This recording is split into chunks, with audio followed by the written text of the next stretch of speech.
குட்டி கண்ணனின் குட்டி குட்டி கதைகள் குட்டீசுகளுக்கு.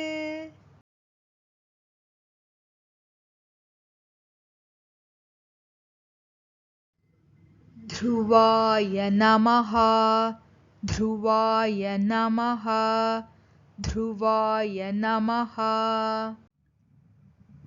போன கதையில என்ன பார்த்தோம்? பெருமாள் காலத்திற்கு அப்பாற்பட்டவர். ஒவ்வொரு வயதினருக்கும் அவங்க வயசுக்கு ஏத்தா போல பெருமாள் வந்து அவங்கள கானத்துல நனைய வச்சு ஆனந்தத்தை கொடுக்கக்கூடியவர் அப்படின்னு பார்த்தோம். அதனால அவருக்கு ஸ்தவிரக அப்படிங்கிற திருநாமம். இதையும் நம்ம அனுபவிச்சோம். பெருமாளுக்கு தாமோதரன் அப்படிங்கிற திருப்பெயர். என்ன சேஷ்டித்தங்கள் அதுல பண்ணாரு அப்படிங்கிறத வாங்க இந்த கதையில போய் பார்க்கலாம்.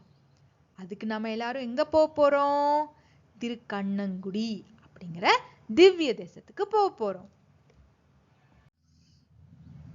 ரொம்ப காலத்துக்கு முன்னாடி வசிஷ்டர் பெரிய தவம் ஒண்ணு செஞ்சிட்டு இருந்தாராம். அதுக்கெல்லாம் முன்னாடி வசிஷ்டர்னா யாரு? எங்கேயோ கேள்விப்பட்ட பேரா இருக்கே. கரெக்ட், வியாசம் வசிஷ்ட நப்தாரம். வியாசர் வசிஷ்டருடைய கொள்ளு பேரன் அப்படிங்கிறத நம்ம பார்த்திருக்கோம்ல. அதே வசிஷ்டர் தான். வியாசரோட கொள்ளு தாத்தா தான் வசிஷ்டர். ரொம்ப பெரிய தவம் செஞ்சிட்டு இருந்தாராம். அதுல அவருக்கு ஒரு ஆசை வந்துச்சாம். என்றும் மாறாத கண்ணனை சேவிக்கணும், எப்பவுமே நிலைத்து இருக்கக்கூடியவரா இருக்கணும் அப்படின்னு அவருக்கு தோணுச்சாம். அவருடைய தவ வலிமையில வெண்ணெயில கண்ணனை உருவாக்குனாராம். வெண்ணெய்னா எப்படி இருக்கும்? உருகிடும், கொஞ்ச நாள்ல அது மெல்ட் ஆயிடும். ஆனா இவருடைய தவ வலிமையினால அது எப்பவுமே நிலைத்தே இருந்துதான். சிஷ்யர்கள்லாம் பார்த்தாங்களாம், எப்படி இது முடியும், எப்படி இது ஒரே மாதிரி இருக்கு அப்படின்னு அவங்க எல்லாம் பேசிக்கிட்டாங்களாம். வசிஷ்டர் நம்ம வெண்ணெய் கண்ணனுக்கு நித்தியப்படி ஆராதனம் பூஜை இதெல்லாம் செஞ்சுட்டு வந்துட்டு இருந்தாராம்.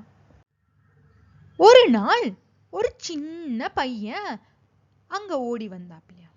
வந்து வெண்ணெய் இவ்வளவு ரம்மியமா இருக்கே, பார்க்கறதுக்கே இப்பவே சாப்பிடணும்னு தோணுதே அப்படின்னு சொல்லி அப்படியே டபக்குன்னு எடுத்து வெண்ணெய வாய்க்குள்ள போட்டு முழுங்கிட்டாப்லையா. கிருஷ்ண ஜென்மாஷ்டமிக்கு அம்மா கிருஷ்ணருக்காக நிறைய நெய்வேத்தியம்லாம் செஞ்சிட்டு இருப்பாங்க. வீட்டுல குழந்தைகள்லாம் இருப்பாங்க. அவங்களுக்கெல்லாம் என்ன தோணும்? எப்படா அம்மா நகுருவாங்க, நகுந்தா டபக்குன்னு எடுத்து வாய்க்குள்ள போட்டுக்கணும்னு தோணும். அதே மாதிரிதான் இந்த சின்ன பையனுக்கு கிருஷ்ணர்லாம் தெரியுமா என்ன? பார்த்தா வெண்ணெய்னா நாக்கு அப்படியே ஊறிச்சு, எடுத்து வாய்க்குள்ள போட்டுட்டாப்ல. வசிஷ்டர் வந்து பார்த்தாரு. பார்த்தா இவ்வளவு காலமா நான் பூஜை பண்ணிட்டு வந்த கண்ணனை நீ சாப்பிட்டுட்டியா? பாரு நான் உன்னை என்ன பண்றேன் அப்படின்னு அந்த சின்ன பையனை துரத்துறாராம். அந்த சின்ன பையன் குடு குடு குடு குடுன்னு ஓட, இவரு துரத்த, அவ்வளவுதான் அந்த பையன் வேகமா ஓட ஆரம்பிச்சிட்டாப்ல. அந்த பையன் ஓடி ஒரு காட்டுக்குள்ள வந்துட்டாப்ல. அங்க ஒரு மகிழ மரம் இருக்கு. மரத்துக்கு கீழே ரிஷிகள்லாம் தபஸ் செஞ்சுட்டு இருக்காங்களாம். வசிஷ்டர் சத்தமா சொல்றாரு, பிடிங்க அந்த பையனை அப்படின்னு. ரிஷிகள்லாம் இந்த சின்ன பையனை பிடிச்சு கயிறுனால கட்டிடுறாங்க. அப்போ ரிஷிகளுக்கெல்லாம் தெரிஞ்சிருச்சு, ஆஹா நம்ம கட்டுனது சாதாரண பையன் கிடையாது, அது சாக்ஷாத் கிருஷ்ணன் தான் அப்படின்னு தெரிஞ்சுது. வசிஷ்டரும் ஓடி அப்பதான் வந்து சேர்ந்தாராம். பிடிச்சிட்டீங்களா அந்த படவா பையனை அப்படின்னு வந்து கேட்டாராம். என்ன செஞ்சிருக்க தெரியுமா நீ? தவ வலிமையினால என்றும் மாறாத தன்மையுடன் கூடிய வெண்ணெய் கிருஷ்ணனை செஞ்சு எப்பவுமே நான் அவரை பார்த்துக்கிட்டே இருக்கணும், எப்பவுமே அவருக்கு பூஜை செஞ்சுக்கிட்டே இருக்கணும் அப்படின்னு சொல்லி செஞ்சு வச்சிருந்த கண்ணனை போய் சாப்பிட்டுட்டியே அப்படின்னு கேட்டாராம். தாத்தா, மாறாத தன்மையுடன் கூடிய ஒண்ணு வேணும் அப்படின்னா அது எனக்குள்ள இருந்தா மட்டும்தானே அது நடக்கும், அதனால நான் சாப்பிட்டுட்டேன் அப்படின்னு அந்த குழந்தை சொல்லிச்சான். அப்பதான் வசிஷ்டருக்கே உண்மை புரிஞ்சுதான், கிருஷ்ணர் தான் இந்த லீலைய பண்ணாரு அப்படின்னு சொல்லிட்டு. கண்ணா, உன்னை எப்பவுமே நான் பார்க்கணும்னு சொல்லி பண்ணி வச்சிருந்த வெண்ணைய நீ இப்படி சாப்பிட்டுட்டியே, நான் எப்படி இனிமேல் உன்னை வழிபடுவேன் அப்படின்னு கேட்டாராம். அப்போ அங்கு பகவான் சங்கு சக்கரங்கள் ஏந்தின 4 திருக்கரங்களுடன் நாராயணனாக காட்சி கொடுத்தாராம். நம்மளுடைய உடம்பு எப்படி இருக்கு?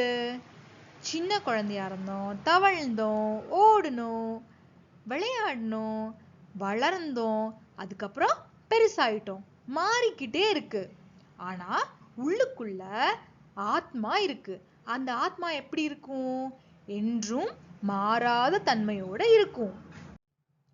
அதே மாதிரி நம்மை சுற்றி நம்ம என்னெல்லாம் பார்க்கிறோம்? செடி, மரங்கள், மரத்துல பூத்து குலுங்குற பூக்கள், அங்க கானம் செய்கின்ற பறவைகள், இந்த உலகம் அனைத்துமே பகவானுடைய சரீரம் தான், அவருடைய உடல் தான். ஏன்னா இதுல எல்லாமே மாற்றம் ஏற்பட்டு கொண்டேதான் இருக்கிறது. வெளியில சரீரத்துக்கு தானே மாற்றம், அதுல மாற்றம் ஏற்பட்டு கொண்டே இருந்தாலும் உள்ள அந்தர்யாமியாக இருக்கிற பரமாத்மாவிற்கு என்றும் ஒரே நிலைதான். இந்த மாதிரி அவர் என்றும் மாறாத தன்மையுடன் இருப்பதால அவருக்கு துருவக அப்படிங்கிற திருநாமம்.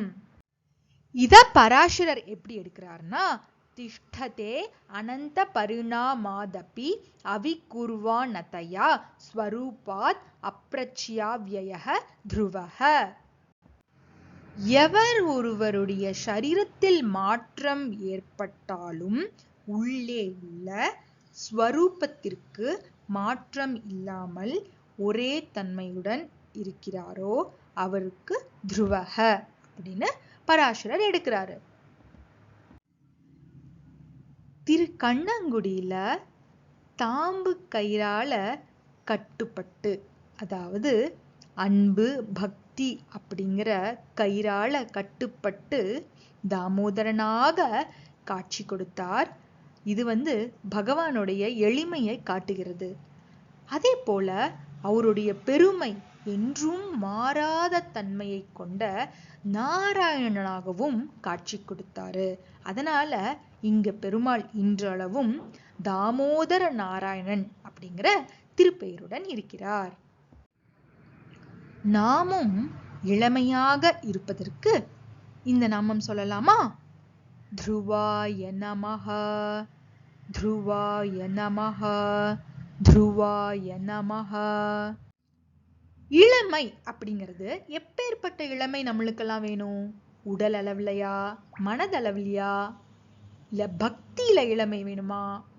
எங்க வேணும்?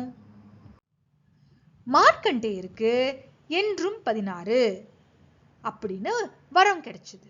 ஆனா அவருக்கு அதனால ஹாப்பினஸ் கிடைச்சதா அப்படிங்கறதெல்லாம் நம்ம விஸ்வாஸ்மே நம கதையில அனுபவிச்சோம். சோ எப்பேற்பட்ட இளமை வேணும்?